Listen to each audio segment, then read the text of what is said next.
দেখুন, মানুষের 10টি আঙুলের মধ্যে যদি এরকমের শঙ্খ চিহ্ন থাকে, এরকমের আঙুলের ভিতরে দেখবেন রেখার মতো এরকমের শঙ্খ চিহ্ন আছে।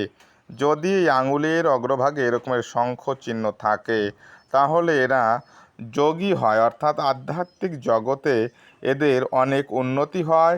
এরা সাধু, সন্ত, যোগী, মহন্ত যা কিছু আধ্যাত্মিক জগতের ভেতরে উন্নতি, তা সব কিছু করে থাকে। আর যদি 10টি আঙুলেই এরকমের চক্র থাকে, তাহলে এরা রাজার মতো জীবনযাপন করে।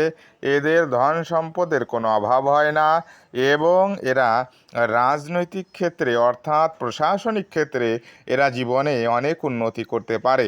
আপনি যদি আরও বিস্তারিত জানতে চান, তাহলে অবশ্যই চ্যানেলটি সাবস্ক্রাইব করবেন এবং আমার লং ভিডিওগুলো দেখবেন। ধন্যবাদ।